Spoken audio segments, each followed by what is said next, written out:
Hello India, how are you all? I hope and I wish you all are fine. तो आज का जो अपना टॉपिक है, जिस सब्जेक्ट के बारे में हम बात करने जा रहे हैं, वो है factors eight which resistance of a wire depends. तो इस टॉपिक पे जाने से पहले किन किन फैक्टर्स पे वायर का रेजिस्टेंस डिपेंड करता होगा, इसको समझने से पहले जरूरी है कि रेजिस्टेंस क्या है ये जान लेते हैं। एक वायर हमने लिया है, वायर की लेंथ हमने कंसीडर की है L और वायर का क्रॉस सेक्शनल एरिया हमने कंसीडर किया है कैपिटल A। रेजिस्टेंस क्या होगा? देखिए, इलेक्ट्रॉन्स जो होते हैं, क्योंकि कंडक्टर है, कंडक्टर के अंदर हमेशा फ्री इलेक्ट्रॉन्स होते हैं और ये फ्री इलेक्ट्रॉन्स जैसे ही हम एक बैटरी लगा देंगे, उस बैटरी के लगाने के बाद एक जगह से दूसरी जगह पर चलना स्टार्ट कर देंगे। अगर इस कंडक्टर के अंदर ये इलेक्ट्रॉन एक जगह से दूसरी जगह आसानी से पहुंच रहे हैं, कोई अपोजिशन ये कंडक्टर नहीं लगा रहा है या फिर कम अपोजिशन लगा रहा है, ये कंडक्टर कम अपोज कर रहा है इलेक्ट्रॉन की मोशन का, तो हम कहेंगे रेजिस्टेंस कम है। लेकिन अगर यही कंडक्टर का मटेरियल ऐसा है कि ये बहुत ज्यादा अपोज कर रहा है किसका? इलेक्ट्रॉन्स के चलने का, तो फिर क्या कहेंगे? सर जी कहेंगे कि रेजिस्टेंस ज्यादा है। तो ये तो बात हो गई रेजिस्टेंस की। अब ये किस किस बात पे डिपेंड करता होगा? अगर यहां से यहां तक की एक एंड से दूसरे एंड तक की लेंथ बहुत ज्यादा होगी, मतलब उसे लंबा रास्ता चल के जाना होगा, तो सर ऑफ कोर्स सी बात है रेजिस्टेंस ज्यादा लगेगा उस केस में। लंबा रास्ता चलना है तो रेजिस्टेंस ज्यादा, क्योंकि ये कंडक्टर बहुत ज्यादा अपोज करेगा। हर जगह पर अपोजिशन हो रहा था किसका? इलेक्ट्रॉन के चलने का, इलेक्ट्रॉन की मोशन का। तो लेंथ ज्यादा होगी तो उसकी मोशन का अपोजिशन भी ज्यादा होगा, मींस रेजिस्टेंस ज्यादा होगा। एक बात तो यहां से समझ में आ जाती है कि जो वायर का रेजिस्टेंस होता है that is directly proportional to the length of the wire. Length जितनी ज्यादा होगी, जितनी ज्यादा लेंथ का वायर होगा, उतना ही ज्यादा इस वायर का रेजिस्टेंस होगा। तो इसी स्टेटमेंट को लिख सकते हैं, the resistance of a wire is directly proportional to the length of the wire. दूसरा समझने की कोशिश करते हैं कि ये इसका क्रॉस सेक्शनल एरिया है जिसके थ्रू इलेक्ट्रॉन्स को जाना है। तो जितना बड़ा एरिया होगा, एक हाईवे से कंसीडर कर सकते हैं, एक हाईवे से कंपेयर कर सकते हैं। एक हाईवे है, टूटा फूटा मतलब हाईवे हो सकता है। अब इस टूटे फूटे हाईवे में से व्हीकल को लेके चलना है। अगर कम चौड़ा हाईवे होगा, कम एरिया का हाईवे होगा, तो क्या होगा? व्हीकल को चलने में प्रॉब्लम होगी। लेकिन अगर बड़े एरिया का हाईवे है तो व्हीकल आपका स्पीड से जा सकता है, मतलब अपोजिशन कम होगा, मतलब रेजिस्टेंस कम लगेगा। हाईवे अगर चौड़ा है तो व्हीकल आसानी से जाएगा, उसके पास चलने के लिए खूब रास्ता होगा। लेकिन अगर वही हाईवे कम है तो उसको चलने में प्रॉब्लम होगी, अपोजिशन ज्यादा होगा। तो इस बात को हम कोरिलेट करते हैं रेजिस्टेंस से। कैसे? अगर एरिया ज्यादा तो इलेक्ट्रॉन आसानी से चलेगा, रेजिस्टेंस कम होगा। लेकिन अगर एरिया कम है, क्रॉस सेक्शनल एरिया कम है, तो इलेक्ट्रॉन को चलने के लिए प्रॉब्लम होगी। मतलब रेजिस्टेंस ज्यादा होगा। मतलब हम कंसीडर कर सकते हैं, रूल बना सकते हैं कि इस वायर का जो रेजिस्टेंस है सर जी, वो इसके क्रॉस सेक्शनल एरिया के इनवर्सली प्रोपोर्शनल होता है। एरिया ज्यादा तो रेजिस्टेंस कम, इलेक्ट्रॉन आसानी से चलेगा। लेकिन एरिया कम है, घिच पिच है, तो इलेक्ट्रॉन को चलने में प्रॉब्लम हो सकती है। इलेक्ट्रॉन को चलने में प्रॉब्लम हो सकती है, मतलब उसका रेजिस्टेंस ज्यादा होगा। एरिया ज्यादा तो रेजिस्टेंस कम, एरिया कम तो रेजिस्टेंस ज्यादा। That means you can write down the second statement, second factors at which the resistance is depending. The resistance is inversely proportional to the cross sectional area of the wire. And the third point, this is very important one, nature of the material। तीसरा जो point है, factor है जिसपे wire का जो resistance है वो depend करता है, वो है नेचर ऑफ द मटेरियल। वही हाईवे से कंसीडर कर सकते हैं। अब हाईवे भी तो दो तरीके के हो सकते हैं। एक हो सकता है किसी बड़े सिटी का हाईवे, मुंबई, दिल्ली, और दूसरा हाईवे हो सकता है झुंझुनू का। दोनों हाईवे में आप समझ सकते हो अंतर कितना हो सकता है। तो मैं वही समझाने जा रहा हूं कि ये डिपेंड करता है हाईवे पे, व्हीकल की स्पीड कितनी होगी, व्हीकल को चलने में आसानी होगी या प्रॉब्लम होगी, ये बात डिपेंड करती है उस हाईवे के नेचर पे। मतलब इस वायर का रेजिस्टेंस कम होगा या फिर ज्यादा होगा, ये डिपेंड करता है इस वायर के मटेरियल पे और इस मटेरियल के नेचर पे। मतलब अगर कॉपर का वायर है तो इलेक्ट्रॉन थोड़ा आसानी से चलेंगे, लेकिन अगर आयरन का वायर है तो इलेक्ट्रॉन को चलने में थोड़ी प्रॉब्लम हो सकती है। तो मैं वही कह रहा हूं कि मटेरियल पे भी डिपेंड करता है, और उसी मटेरियल पे डिपेंड करने वाले फैक्टर को हमने लिखा है नेचर ऑफ द मटेरियल। मतलब उस मटेरियल की नेचर क्या है जिसके अंदर से इलेक्ट्रॉन फ्लो कर रहे हैं। इक्वेशन नंबर 1, इक्वेशन नंबर 2, इन दोनों इक्वेशंस को मैं कंबाइन कर रहा हूं। Combined equation number 1 and 2। इस वाले को क्यों नहीं कर रही, ये अपने आप ऑटोमेटिकली आ जाएगा। Combined 1 and 2। इक्वेशन 3 को मैं कंबाइन नहीं कर रहा हूं। इक्वेशन 3 हालांकि कोई एक्सप्रेशन नहीं लिखी है तो इक्वेशन नाम नहीं दिया है, इस फैक्टर को मैं अभी कंसीडर नहीं कर रहा हूं, ये अपने आप ऑटोमेटिकली आ जाएगा। इन दोनों को कंबाइन कर लेते हैं तो रेजिस्टेंस डायरेक्टली प्रोपोर्शनल, लेंथ ऊपर, एरिया नीचे। ओके, ये तो मजेदार बात है, कोई प्रॉब्लम नहीं। क्यों Chirag? Chirag, is it clear? Riva, is it clear? Okay, तो अब मैं इस प्रोपोर्शनलिटी मार्क को हटाना चाहता हूं, तो हटा दो सर जी, मना किसने किया? प्रोपोर्शनलिटी मार्क को हटा के लेके आते हैं कांस्टेंट, और यहां कांस्टेंट जो ला रहा हूं वो है रेजिस्टिविटी रो। सिंबल जो है वो है रो, लेंथ की जगह पर लेंथ, एरिया की जगह पर एरिया, और ये हो जाता है रेजिस्टेंस का फॉर्मूला। तो resistance of a wire is equal to resistivity of the wire, length of the wire, area of the wire. आप कहोगे सर ये कहां आया nature of the material? Length आ गया इक्वेशन नंबर 1 से, एरिया आ गया इक्वेशन नंबर 2 से, और ये जो है नेचर ऑफ द मटेरियल मतलब रेजिस्टिविटी। किसी भी मटेरियल की जो रेजिस्टिविटी है वो उस मटेरियल के नेचर को शो करती है। रेजिस्टिविटी मान लो कम है या ज्यादा है, तो ये रेजिस्टिविटी फैक्ट इस बात को बताती है कि मटेरियल का जो नेचर है वो कैसा है। तो अब हम बता सकते हैं here the proportionality constant is known as, क्या कहलाता है, क्या कहते हैं इसको? रेजिस्टिविटी, नोन एज रेजिस्टिविटी, या फिर इसको प्यार से एक नाम और दिया गया है specific resistance. Specific resistance, resistivity, या फिर इसी को प्यार से बोलते हैं specific resistance, and it is denoted by, किससे डिनोट किया है? सिंबल क्या है? Denoted by symbol rho. Symbol हमने क्या लिया है रेजिस्टिविटी का यहां? रो। तो ये रेजिस्टेंस का फॉर्मूला हो जाता है, हमने इसके बारे में बता दिया। ये सिंबल क्या है? रेजिस्टिविटी रो है, और रेजिस्टिविटी क्या बताती है? उस मटेरियल के नेचर को। मटेरियल के नेचर को मतलब मटेरियल के नेचर के बारे में ये बताती है कि इलेक्ट्रॉन को चलने में आसानी होगी इसके अंदर से या प्रॉब्लम होगी। मतलब ये मटेरियल ज्यादा रेजिस्टेंस ऑफर करेगा या कम रेजिस्टेंस ऑफर करेगा। चलिए मैं आपको कुछ मटेरियल्स के बारे में यहां बता दूं, किसकी रेजिस्टिविटी ज्यादा होती है, किसकी रेजिस्टिविटी कम होती है। वही मटेरियल्स जो आपने डेली लाइफ में सुने होंगे। रेजिस्टिविटी ऑफ, सबसे पहले ले रहा हूं सिल्वर को, सबसे कम रेजिस्टिविटी होती है। रेजिस्टिविटी कम होने का मतलब रोकने की क्षमता कम है, रोकने की क्षमता कम है मतलब इलेक्ट्रॉन के चलने की कैपेबिलिटी ज्यादा है, आसानी से फुर भागेंगे। रेजिस्टिविटी ऑफ सिल्वर सबसे कम, उसके बाद रेजिस्टिविटी ऑफ कॉपर, उसके बाद resistivity of aluminium, and then resistivity of iron.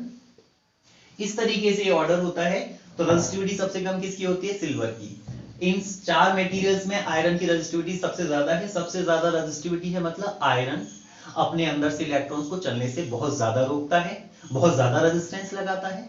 तो आयरन का वायर यूज करने के बजाय हम सिल्वर का वायर यूज करना पसंद करेंगे अगर हमें वायर के अंदर से अच्छा करंट फ्लो कराना है तो। अब नेक्स्ट जो हम बात करेंगे इसकी बात करेंगे, इसकी मतलब रेजिस्टिविटी की। तो नेक्स्ट जो हमारी बातें हैं वो है रेजिस्टिविटी के बारे में। इसको हम जान लेते हैं, इसकी जान नहीं लेते हैं, इसको जान लेते हैं। तो रेजिस्टिविटी या फिर इसको प्यार से क्या बोला जाता है, रिंकू प्यार से क्या बोलते हैं इसको, स्पेसिफिक रेजिस्टेंस। ओके, इसकी डेफिनेशन बनाना मैं चाहता हूं, तो एक काम करते हैं, फॉर्मूला क्या है, रेजिस्टेंस का फॉर्मूला हम जानते हैं सर, फॉर्मूला होता है रोले, रो एल अपॉन ए, रोले नहीं, रो एल अपॉन ए। लेकिन सर हमें तो ये पता करना है, तो कर लेना, resistivity rho is equal to हो जाता है आर ए बाय एल।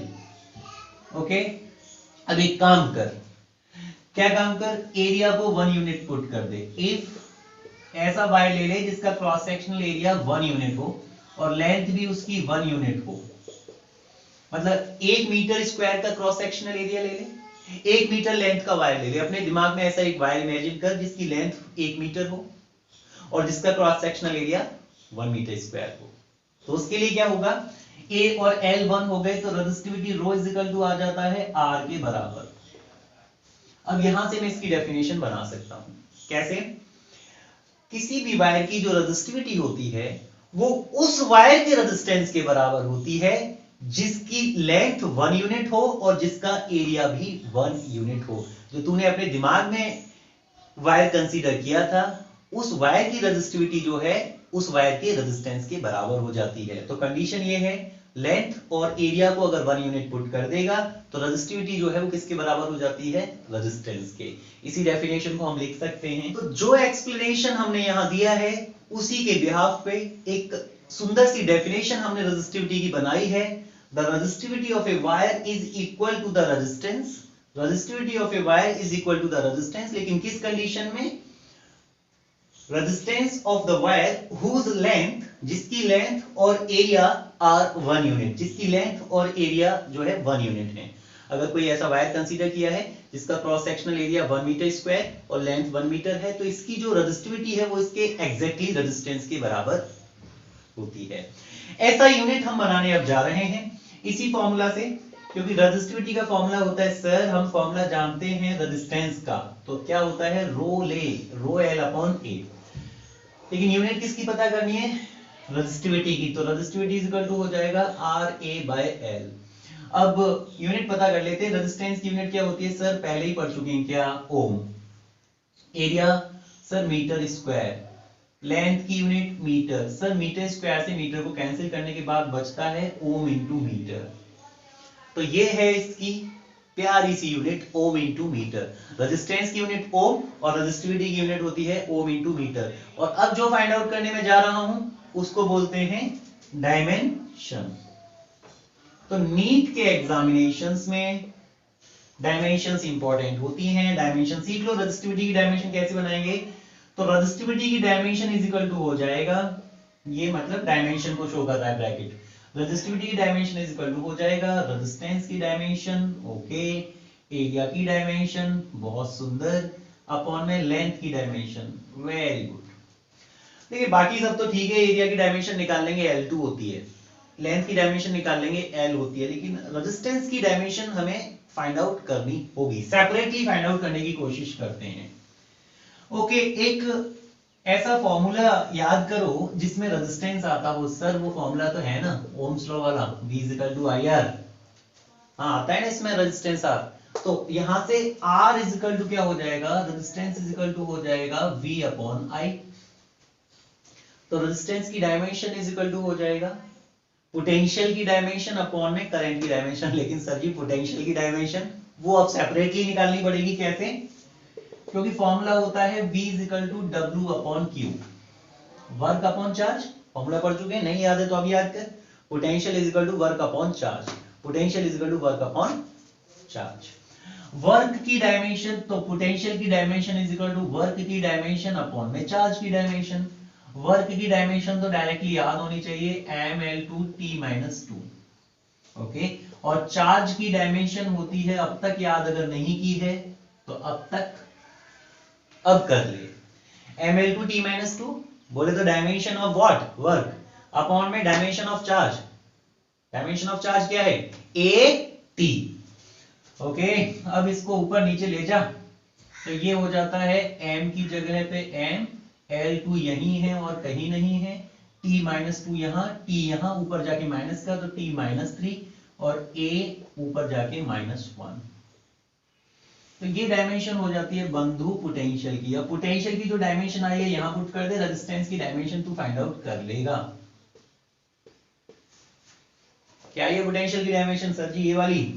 तो यहां इसको रख देते हैं वैल्यू को, ये आ जाती है, बल्कि यहां रख दो, रेजिस्टेंस की dimension is equal to potential की डायमेंशन अपॉन में करंट की डायमेंशन। पोटेंशियल की डायमेंशन ये है ml2 t-3 और a-1 अपॉन में करंट की डायमेंशन क्या होती है? करंट तो फंडामेंटल क्वांटिटी है ना, और फंडामेंटल क्वांटिटीज का डायमेंशनल सिंबल क्या है वो मैंने आपको बता रखा है। करंट के लिए डायमेंशनल सिंबल होता है कैपिटल A, तो ये आ जाएगा A, यहाँ A को ऊपर ले जा तो माइनस का हो जाएगा ml2 t-3 और A ऊपर जाके माइनस का, तो -1 -2 हो गया। ये तो आ गई रेजिस्टेंस की डायमेंशन। रेजिस्टेंस की डायमेंशन से अब इधर आ जा, रेजिस्टेंस की डायमेंशन जो है उधर लिख देगा तो ये लिख दे, क्या है ml2 t-3 a-2 into area. Area की यूनिट क्या होती है? Metre square. मीटर के लिए डायमेंशनल सिंबल L, तो L की पावर 2 आ जाएगा, L की पावर 2 अपॉन में लेंथ के लिए डायमेंशनल सिंबल L, L से स्क्वायर कैंसिल हो जाएगा, 1 पावर बची रहेगी, यहाँ पे 2 है तो हो जाएगा m L2 यहां से, L1 यहां से बचा था, L3 t-3 और a-2। तो रेजिस्टिविटी की डायमेंशन हो जाती है ml3 t-3 a-2। तो इसी सीरीज में नेक्स्ट जो टॉपिक हम पढ़ रहे हैं वो है कंडक्टेंस। केवल डेफिनेशंस हमें पढ़नी है, ज्यादा इसमें कुछ है नहीं। कंडक्टेंस क्या होता है? It is defined as the reciprocal of, किसका रेसिप्रोकल? किसका उल्टा है? रेजिस्टेंस का। रेसिप्रोकल ऑफ रेजिस्टेंस मतलब रेजिस्टेंस और कंडक्टेंस जो होते हैं रेसिप्रोकल होते हैं। जिसका रेजिस्टेंस ज्यादा है ना उसका कंडक्टेंस कम होगा। रेजिस्टेंस ज्यादा किसका था? आयरन का। आयरन का रेजिस्टेंस ज्यादा होने की वजह से उसका कंडक्टेंस कम है। इसी बात को फॉर्मूले की फॉर्म में कैसे लिख सकते हैं? लिख सकते हैं कि कंडक्टेंस इज इक्वल टू हो जाएगा सर जी 1 अपॉन रेसिप्रोकल मतलब उल्टा 1 अपॉन रेजिस्टेंस। सिंबलिक फॉर्म में कंडक्टेंस का सिंबल लिया जाता है कैपिटल G। मैं ले रहा हूं, आप कोई भी ले सकते हैं, लेकिन बता देना कि ये कंडक्टेंस का सिंबल है। Conductance capital G is equal to 1 upon resistance capital R। मतलब रेजिस्टेंस ज्यादा होगा तो कंडक्टेंस कम होगा। जैसे आयरन की बात, वायर की बात कर रहे थे, आयरन के वायर का रेजिस्टेंस बहुत ज्यादा होता है तो आयरन के वायर का कंडक्टेंस बहुत कम होता है। रेजिस्टेंस बहुत ज्यादा होता है मतलब इलेक्ट्रॉन्स को चलने से रोकता है, मुश्किल से इलेक्ट्रॉन आयरन के अंदर से चल पाते हैं। तो कंडक्टिविटी तो कम हो गई ना, आराम से नहीं चल पा रहे हैं, तो उस आयरन की कंडक्टिविटी कैसी हो जाती है? कंडक्टेंस कैसा हो जाता है? आयरन का कम हो जाता है। ओके, यूनिट देखते हैं कंडक्टेंस की। ऐसा ये तो फॉर्मूला हो गया। कंडक्टेंस की ऐसा यूनिट क्या हो जाएगी? रेजिस्टेंस की उल्टी। रेजिस्टेंस की यूनिट क्या होती है? ओम। तो कंडक्टेंस की यूनिट हो जाएगी 1 अपॉन ओम, मतलब ओम इनवर्स। और ओम इनवर्स को ही बोलते हैं मोह। अब ये मोह क्यों बोलते हैं? ओम का उल्टा है OHM, ओम का उल्टा मोह हो जाता है, इसीलिए ओम इनवर्स को मोह भी बोला जाता है, या फिर इसको प्यार से साइमंस भी बोला जाता है। Siemens go back, siemens go back वाला साइमंस भी बोला जाता है। तो कंडक्टेंस की यूनिट हो जाती है ओम इनवर्स। ओम इनवर्स को ही मोह भी बोलते हैं, मोह माया वाला मोह, और या फिर इसको साइमंस गो बैक वाला साइमंस भी बोलते हैं। तो इसी सीरीज में जो नेक्स्ट टॉपिक है, जैसे हमने रेजिस्टेंस का उल्टा पढ़ा कंडक्टेंस, इसी तरीके से हम रेजिस्टिविटी का उल्टा पढ़ेंगे। कौन? Conductivity. So next topic is conductivity. Conductivity क्या होता है? बनाओ definition. It is defined as the reciprocal of किसका? It is defined as the reciprocal of resistivity. Resistivity, reciprocal of resistivity. जैसे कंडक्टेंस जो होता था वो क्या होता था? Reciprocal of resistance is known as conductance. Resistance का उल्टा कंडक्टेंस कहलाता है। इसी तरीके से रेजिस्टिविटी का उल्टा जो है वो क्या कहलाता है? कंडक्टिविटी। ओके, अब सिंबलिक फॉर्म में पहले फॉर्मूला लिख देते हैं इसका कंडक्टिविटी का। ये हो जाएगा conductivity is equal to reciprocal मतलब 1 रेजिस्टिविटी। इसी बात को सिंबलिक फॉर्म में लिखेंगे। कंडक्टिविटी का फॉर्मूला लिया जाता है sigma. Sigma is equal to 1 resistivity का सिंबल रो। टू मत रो, सिंबल का नाम है, रोना नहीं है। तो conductivity is equal to 1 resistivity. Unit बनाते हैं। अच्छा, रेजिस्टिविटी की यूनिट क्या बनाई थी अभी थोड़ी देर पहले? सर रेजिस्टिविटी की यूनिट बनाई थी ओम इंटू मीटर। तो कंडक्टिविटी की यूनिट हो जाएगी 1 ohm into metre. Ohm into metre को ऊपर ले जाओ तो ओम इनवर्स मीटर इनवर्स। अभी क्या बताया था, ओम इनवर्स को प्यार से क्या बोलते हैं? सर इसको तो मोह माया, मोह बोलते हैं। ओम इनवर्स की जगह मोह भी लिख सकते हैं और मीटर इनवर्स की जगह मीटर इनवर्स ही रहने दो। या फिर क्या बोलते हैं ओम इनवर्स को या फिर मोह को, और क्या बोलते हैं? साइमंस गो बैक वाला साइमंस। तो इसी यूनिट को दूसरी किस फॉर्म में लिखा जा सकता है? Siemens into metre inverse. और साइमन के लिए सिंबल ले लिया जाता है कैपिटल एस, मीटर इनवर्स। तो इसकी कई सारी यूनिट्स हैं। Ohm inverse, metre inverse, that is also the unit of conductivity. And ohm inverse, since the ohm inverse is also known as what? Mho. तो मोह इंटू मीटर इनवर्स की जगह metre inverse, तो मोह मीटर इनवर्स यूनिट हो गई। मोह को साइमंस भी बोलते हैं, तो siemens into metre inverse unit हो गई। तो साइमंस का सिंबल कैपिटल एस होता है, तो एस इंटू मीटर माइनस 1 भी इसकी यूनिट होती है। नेक्स्ट जो डेरिवेशन हम करने जा रहे हैं वो है derivation of Ohm's law in macroscopic form. बहुत इंपॉर्टेंट डेरिवेशन है, यहां मैंने लिख भी दिया है। सीबीएसई के अंदर इसके आने की प्रोबेबिलिटी बहुत स्ट्रांग रहती है, 85% इसकी प्रोबेबिलिटी है। एक्चुअल में इस डेरिवेशन को जब हम करेंगे तो 3 अलग अलग डेरिवेशंस हम इसके लेके आएंगे। उन तीनों ही डेरिवेशंस को मिला के इसकी प्रोबेबिलिटी 85% बन जाती है। तो सबसे पहले तो जानना जरूरी होगा, ये मैक्रोस्कोपिक फॉर्म में ओम्स लॉ होता क्या है।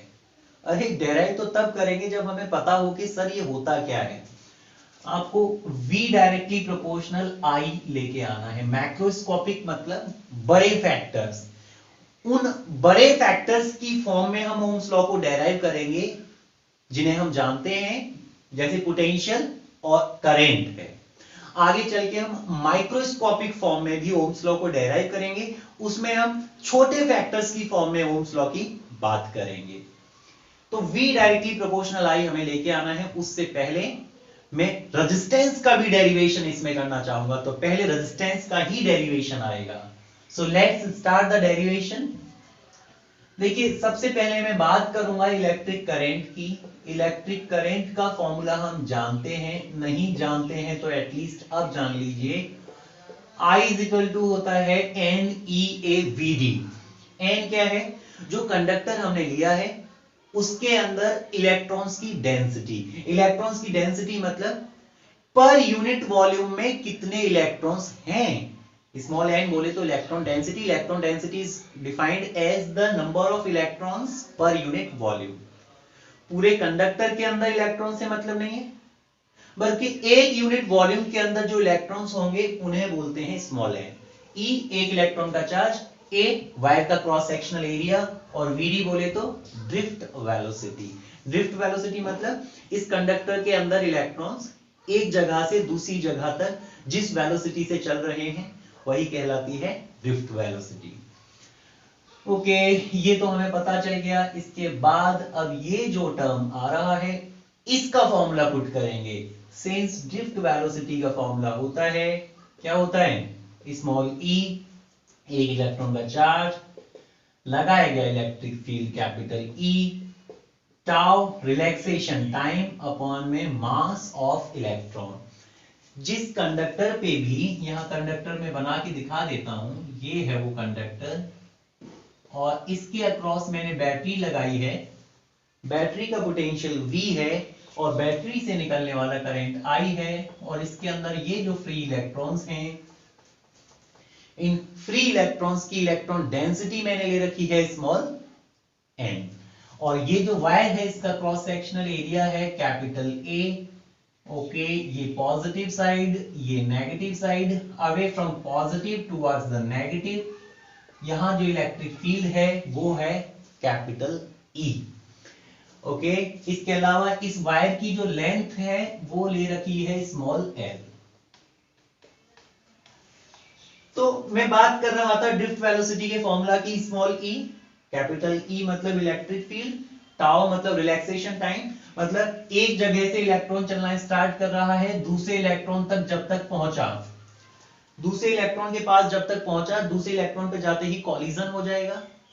तो यहां से यहां तक पहुंचने में जो टाइम लगता है वो कहलाता है relaxation time. Okay, relaxation time हो गया अपॉन में मास ऑफ इलेक्ट्रॉन हो गया। अब वीडी की वैल्यू को इक्वेशन नंबर 1 में पुट कर देते हैं।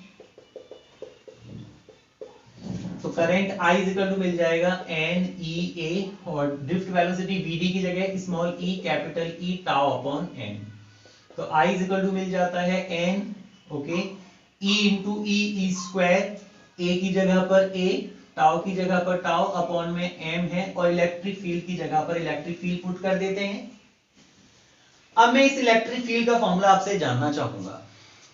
मैं मनदीप से इलेक्ट्रिक फील्ड का फॉर्मूला पूछना चाहूंगा, जानना चाहूंगा कौन कौन से फॉर्मूले आप बता सकते हैं कि सर एक एंड से दूसरे एंड के बीच में जो इलेक्ट्रिक फील्ड है यहां इस कंडक्टर पे लगा हुआ, वो इलेक्ट्रिक फील्ड का फॉर्मूला क्या होगा? मनदीप बताओ बेटा। Equation number 2, since electric field का फॉर्मूला होता है E इज इक्वल टू दोनों एंड्स के बीच का पोटेंशियल डिफरेंस V अपॉन में इस वायर के दोनों एंड्स के बीच की length L। E is equal to V upon L। अगर फॉर्मूला अब तक याद नहीं है तो याद कर, कुछ भी कर, इसे याद कर। अब इस मान को यहां पुट करते हैं तो current I is equal to मिलता है NE square A tau upon में M और E की जगह पर V अपॉन L। ओके, तो V इज इक्वल टू अगर निकालना होगा, V बोले तो potential difference, V is equal to निकालना होगा तो ये सारी जो ताम झाम है ये वाली, ये सब दूसरी साइड जाके उल्टी पुल्टी हो जाएगी। तो V इज इक्वल टू आ जाएगा ML जो नीचे हुआ करता था वो ML जो नीचे हुआ करता था वो ऊपर दिखेगा, और NE स्क्वायर A टाउ जो ऊपर हुआ करता था वो नीचे दिखेगा। काय को? क्योंकि साइड चेंज, और I दूसरी साइड में जो I है वो तो I अपनी जगह पर ही दिखेगा, मल्टीप्लाई में दिखेगा। ओके, अब इसको देखो और बड़े गौर से देखो, बहुत गौर से देखो इसको, घुस घुस के देखो इसके अंदर। उमेश, क्या समझ में आ रहा है इस फैक्टर से? उमेश कह रहा है sir mass of electron constant होता है। सही बात है उमेश की। Length of the wire, sir उसी वायर के लिए लेंथ तो चेंज होने वाली नहीं है, आप कितना भी पोटेंशियल चेंज कर लो, करंट चेंज होता जाएगा लेकिन लेंथ चेंज नहीं होगी उसकी। सही बात है। स्मॉल एन, जब तक आप मटेरियल चेंज नहीं करोगे, मतलब कॉपर का वायर है, कॉपर का ही रहने दो, मटेरियल चेंज मत करो। मटेरियल चेंज नहीं किया तो स्मॉल एन चेंज नहीं होगा, लेकिन कॉपर की जगह एल्यूमिनियम ले आया ना तो एन चेंज हो जाएगा। स्मॉल एन की value will get change. So the value of small n will not going to be changed until you will change the material. Okay, small n change नहीं होगा मतलब ये भी कांस्टेंट है। E ये तो बचपन से ही कांस्टेंट है, एक इलेक्ट्रॉन का चार्ज होता है ये हमेशा कांस्टेंट होता है। एरिया, इस वायर का एरिया भी आपको चेंज नहीं करना है, कांस्टेंट है। टाउ ये भी मटेरियल पे डिपेंड करता है। कॉपर का वायर है, एक इलेक्ट्रॉन से दूसरे इलेक्ट्रॉन तक पहुंचने के लिए टाइम हमेशा कांस्टेंट रहेगा। एल्यूमिनियम का वायर है तो उसके लिए टाइम कुछ और रहेगा, मतलब जब तक मटेरियल आपने चेंज नहीं किया है टाउ चेंज नहीं होगा। इस सर्कल वाले टर्म को मैं कह सकता हूं, कहने जा रहा हूं, बल्कि कह ही रहा हूं, क्या कांस्टेंट है, पूरा का पूरा टर्म कांस्टेंट है। तो मैं लिख सकता हूं here ml upon ne square a tau is a constant है, जो कि क्या कहलाता है, which is known as, जो कि प्यार से कहलाता है, क्या कहलाएगा, which is known as resistance of the wire, जो कि प्यार से कहलाता है वायर का रेजिस्टेंस। समझ में आ जाना चाहिए था। V equal to IR formula होता है, तो निश्चित रूप से ये R को रिप्रेजेंट कर रहा होगा, रेजिस्टेंस को रिप्रेजेंट कर रहा होगा। तो मैंने आज आपको बता दिया रेजिस्टेंस का फॉर्मूला। तो मैं लिख सकता हूं रेजिस्टेंस के सिंबल को कैपिटल R ले रहा हूं, तो मैं कैपिटल R की जगह है ये सब कुछ लिख सकता हूं। कैपिटल R इक्वल टू आ जाता है ml upon ne square a tau। Okay, it may be the equation, it will be the equation number 3, it will be the equation number 4। तो हम वो डेराइव कर चुके हैं जो एक्चुअल में हमें डेराइव नहीं करना था, हमें तो ओम्स लॉ लाना था, लेकिन ये इंटरमीडिएट डेरिवेशन है। यहाँ पे रेजिस्टेंस का डेरिवेशन आ चुका है। एक तो ये फॉर्मूला अपने दिमाग में बैठा लो, इसको याद करो, resistance is equal to ml upon ne square a tau, ne square a tau ml upon ne square a tau। सारे टर्म्स को जान लेना, इनकी जान मत लेना, इनको जान लेना, हर टर्म को जान लेना, इस फॉर्मूले को याद कर लेना, बहुत अच्छे से काम आएगा। ओके, अब रेजिस्टेंस हमें पता चल चुका है, तो इस इक्वेशन में वैल्यू पुट कर दो, put the value in equation 3। तो हमें मिल जाता है V is equal to okay I की जगह पे I, और ये सब क्या है रेजिस्टेंस। आगे बता दो, क्योंकि R कांस्टेंट है, since R is constant, capital R constant है, तो मैं क्या लिख सकता हूं, capital V is equal to constant into I, मतलब मैं लिख सकता हूं V directly proportional I। V is equal to, मतलब अगर ऐसे लिखा है X is equal to Y into constant, इसका मतलब है ये कभी चेंज होगा नहीं, X को जितना चेंज करोगे उतना ही Y चेंज होगा। बढ़ाओगे X को तो Y भी बढ़ेगा, कम करोगे X को तो Y भी कम होगा। कैसा रिलेशन होगा सर? सीधा रिलेशन है, सीधी बात, नो बकवास। तो V इक्वल टू IR में R कांस्टेंट है, तो मैं लिख सकता हूं V डायरेक्टली प्रोपोर्शनल I, जो कि प्यार से या नफरत से जैसे भी कहना चाहो, कहलाता तो ओम्स लॉ ही है। V directly proportional I is Ohm's law. तो दो चीजें हम फाइंड आउट कर चुके हैं यहां पे। अब आप सोच रहे होंगे बचा क्या? रेजिस्टिविटी, लगे हाथ, मैं रेजिस्टिविटी का डेरिवेशन भी करना चाहता हूं, फाइंड आउट करना चाहता हूं। सर रेजिस्टेंस का एक फॉर्मूला मुझे पता है, जो तुझे पता है वो मुझे भी पता है। कौन सा? सर क्योंकि resistance R is equal to होता है rho L upon A, equation number 6। हाँ सर पढ़ा तो है, अभी पढ़ाया ना। Resistance is equal to resistivity of the wire into length of the wire upon में एरिया ऑफ द वायर। अब इक्वेशन नंबर 4 और 6 दोनों ही रेजिस्टेंस के फॉर्मूले हैं। Compare 4 and 6। इक्वेशन 4 और 6 को कंपेयर करने से बहुत मजा आने वाला है, हमें रेजिस्टिविटी का फॉर्मूला पता चलेगा, फिर हम थोड़ा सा डिस्कस करेंगे रेजिस्टिविटी के बारे में। तो देखिए दोनों के लेफ्ट हैंड साइड बराबर हैं, तो राइट हैंड साइड भी बराबर होने चाहिए, तो मतलब रो L अपॉन A जो है वो ml upon ne square a tau के बराबर होना चाहिए। L से L को हटा, सावन की घटा, A से A को कैंसिल कर। तो रेजिस्टिविटी रो का फॉर्मूला बनने जा रहा है, जो तुझे लाइफ टाइम याद करना है, जीवन के साथ भी और आज भी। Resistivity rho is equal to m upon ne square tau. भैया याद कर ले इसको तो बहुत शानदार तरीके से। तो ये जो प्रोबेबिलिटी मैंने बताई थी वो तीनों डेरिवेशंस को मिला के है। तीनों में से या तो एंड वाला पूछ लिया जा सकता है, या खाली यहां तक डेराइव करने के लिए बोल सकता है, या फिर रेजिस्टेंस का फॉर्मूला डेराइव करने के लिए आपसे बोल सकता है। अच्छा डिस्कस क्या करना है? देखिए रेजिस्टिविटी मैंने क्या बताया था, रेजिस्टिविटी जो होती है वो केवल मटेरियल पे डिपेंड करती है, मतलब कॉपर का वायर है या फिर एल्यूमिनियम का, केवल इस बात पे डिपेंड करेगी। रेजिस्टिविटी जो है वायर की वो इस बात पे तो डिपेंड करती ही नहीं कि उसकी लेंथ क्या है, उसका एरिया क्या है। किसका? वायर का। वायर की लेंथ और वायर के एरिया पे रेजिस्टिविटी डिपेंड नहीं करती है, और ये बात इस फॉर्मूला से जग जाहिर है। कैसे? रेजिस्टिविटी होती है m पे डिपेंड करती है, मास ऑफ इलेक्ट्रॉन, वो तो दुनिया के हर कंडक्टर के अंदर कांस्टेंट होता है 9.1 × 10⁻31 kg। नहीं याद तो याद कर लेना। स्मॉल n इलेक्ट्रॉन डेंसिटी, वो मटेरियल टू मटेरियल डिपेंड करता है। कॉपर के लिए हमेशा जितना है उतना ही रहेगा, मान लो 10⁻28 बोला मैंने, तो ये कॉपर के लिए हमेशा इतना ही रहेगा। आयरन के लिए मैंने बोला मान लो 10⁻27, तो वो आयरन के लिए हमेशा 10⁻27 ही रहेगा, फिक्स है। तो मतलब मटेरियल अगर सेम है तो n तो चेंज होना नहीं है। E ये हमेशा यूनिवर्सल कांस्टेंट है, टाउ मटेरियल पे डिपेंड करता है। अगर एल्यूमिनियम का वायर है तो टाउ की वैल्यू कुछ और होगी, सिल्वर का वायर है तो टाउ की वैल्यू कुछ और होगी।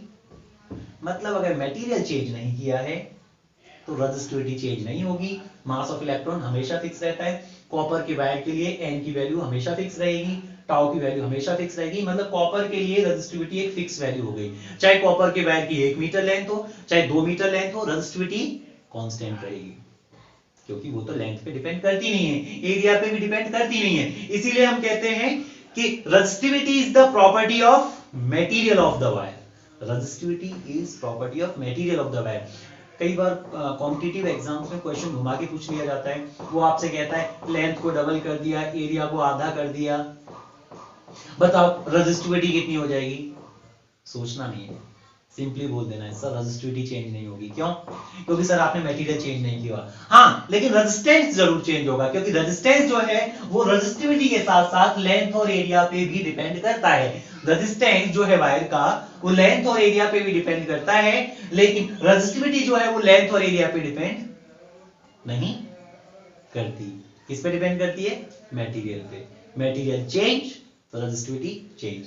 वो ऑर्डर मैंने आपको बताया था, सबसे कम रेजिस्टिविटी होती है किसकी?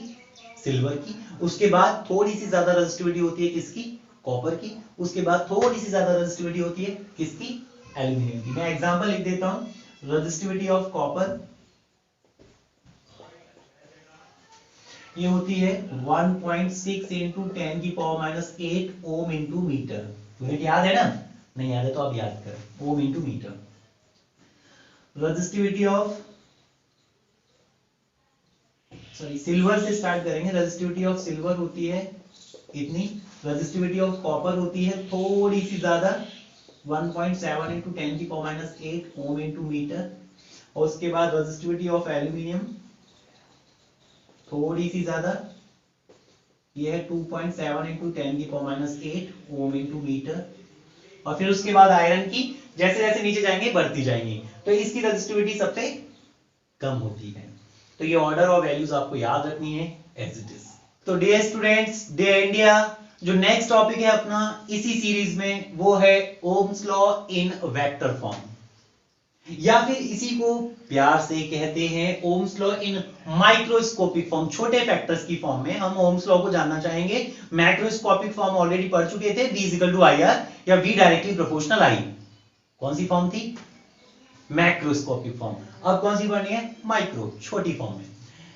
या फिर मतलब ये दोनों फॉर्मूले हमें लेके आने हैं। E is equal to electric field is equal to resistivity into current density J, या फिर current density is equal to conductivity sigma into electric field capital E। Okay, let's start the derivation. Current density जिसको आप अच्छे से जानते हैं, और अगर नहीं जानते हैं तो अब जान लेंगे। करंट डेंसिटी जिसका सिंबल J होता है, उसका फॉर्मूला होता है करंट ऊपर आता है, एरिया नीचे आता है। Current upon area, current per unit area in the normal direction, this is the definition of current density. Formula याद कर लो, इक्वेशन 1। करंट का फॉर्मूला, किसी भी वायर से फ्लो होने वाले इलेक्ट्रिक करंट का फॉर्मूला होता है, क्या फॉर्मूला पढ़ा है आपने? सर इलेक्ट्रिक करंट का फॉर्मूले बहुत सारे पढ़े हैं, लेकिन उनमें से कौन सा यूज करना है? NEAVD। देखो, जब भी आप फॉर्मूला लिखते हो आपको हर टर्म का नाम और मतलब पता होना चाहिए। N electron density, electron density बोले तो एक यूनिट वॉल्यूम के अंदर कितने इलेक्ट्रॉन्स हैं, वही कहलाता है इलेक्ट्रॉन डेंसिटी। E बोले तो एक इलेक्ट्रॉन का चार्ज, A बोले तो वायर का क्रॉस सेक्शनल एरिया, और VD बोले तो ड्रिफ्ट वेलोसिटी। इस मान को यहां पुट करो, put the value in equation 1। तो current density J is equal to हो जाएगा, करंट का फॉर्मूला NEAVD अपॉन में एरिया की जगह पे A, एरिया से एरिया कैंसिल, तो current density is equal to आ गया NEVD। ध्यान रखना स्मॉल v है ये, स्मॉल v किसको रिप्रेजेंट करता है? ड्रिफ्ट वेलोसिटी को। मैंने इसीलिए सबस्क्रिप्ट लगा रखा है यहां पे स्मॉल d। तो vd क्या है? Drift velocity. ओके, अब एक काम करते हैं, ड्रिफ्ट वेलोसिटी का जो फॉर्मूला आप पढ़ते आए हो, याद करते आए हो, बहुत दिन से याद कर रहे हो, उसको पुट करते हैं। क्या है वो formula? Sir, since drift velocity होता है, क्या फॉर्मूला होता है? अंशु जहांगीर, फॉर्मूला क्या होता है बेटा ड्रिफ्ट वेलोसिटी का? तो अंशु जो फॉर्मूला बता रहा है वो है small e capital E tau upon m. अब एक काम करते हैं, जो ड्रिफ्ट वेलोसिटी का मान आया है, इसको उठा के यहां पुट करते हैं। तो पुट करने से current density J equal to आ जाता है एन ई की जगह पे एन ई और वी डी की जगह पे small e capital E tau upon m. Multiply कर लेते हैं, तो current density J equal to n e square tau upon m, n e square tau upon m. बचा कौन? Electric field. ओके, अब इसको जान लो, ये क्या है? सर नहीं जानते इसको, हमें तो नहीं आ रहा समझ में। लास्ट वाले डेरिवेशन में क्या किया था? सर लास्ट वाला डेरिवेशन हमने फाइंड आउट किया था रेजिस्टिविटी रो का फॉर्मूला। क्या आया था सर? फॉर्मूला आया था m upon n e square tau. थोड़ा देखना, शक्लें मिलाना। सर शक्ल नहीं मिल रही इनकी, कोशिश करो। सर उल्टा कर दो इसको। तो रेजिस्टिविटी का उल्टा क्या होता है? सर रेजिस्टिविटी का उल्टा होता है कंडक्टिविटी। तो conductivity sigma is equal to हो जाता है n e square tau upon m. मतलब ये जो टर्म दिख रहा है ये एक्चुअल में कंडक्टिविटी सिग्मा है। Here n e square tau upon m is a constant और इसका नाम क्या है? And it is known as, और कहलाता है कंडक्टिविटी सिग्मा। कहलाता है प्यार से, नफरत से, कैसे भी कहना चाहो, सिग्मा ही कहलाएगा। तो लिख सकता हूं J इज इक्वल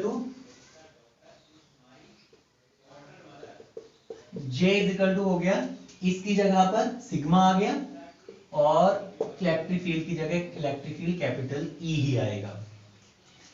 ओके, देखो कुछ तो आता दिख रहा है, उम्मीदें तो बरकरार हैं। चिराग, उम्मीदें लग रही है ना? क्यों भाई अजय कुमार? ये तो आ गया। अरे लेकिन ये कैसे आएगा सर जी? उमेश इसी बात से परेशान है। पूरे मोहल्ले में हल्ला मचा रखा है इसने, शोर मचा रखा है कि ये डेरिवेशन नहीं आ रहा और ये ला दिया। चलो देखते हैं। सबसे पहले तो वेक्टर फॉर्म में देखो, यहां पे लिख रहा था ना वेक्टर फॉर्म, तो वेक्टर तो दिखा नहीं ना इसमें कहीं, तो दिखाते हैं क्या वेक्टर।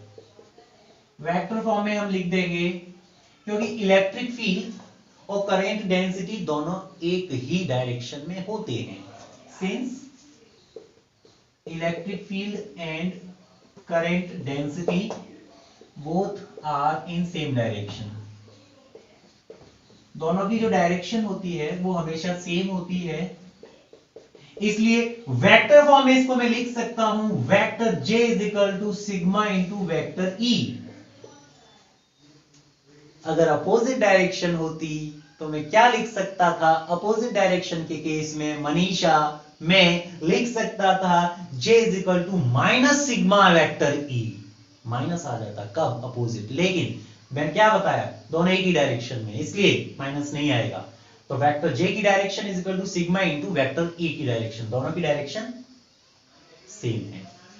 तो ये तो आ गया। अब इसको कैसे लाएंगे? E is equal to rho J, क्योंकि उमेश बहुत परेशान है, इसने पूरे मोहल्ले में बता रखा है कि डेरिवेशन नहीं आता।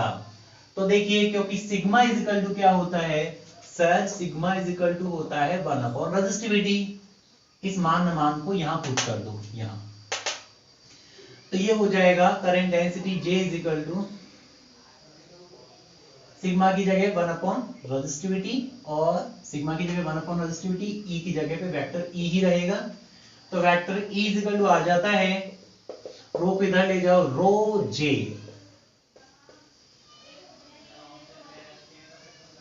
Umar Beg, vector E is equal to rho J।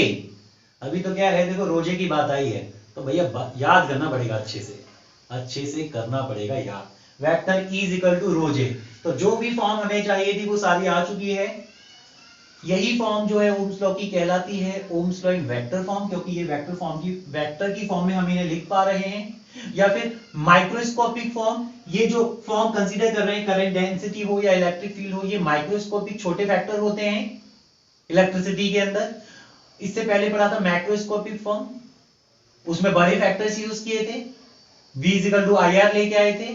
और माइक्रोस्कोपिक फॉर्म में क्या लाते हैं, E इजिकल टू रोजे या J is equal to sigma E। चलिए मिलेंगे नेक्स्ट क्लास में, तब तक के लिए इंडिया मैं आपसे लेता हूं अलविदा। मिलेंगे नेक्स्ट क्लास में। जय हिंद, जय भारत।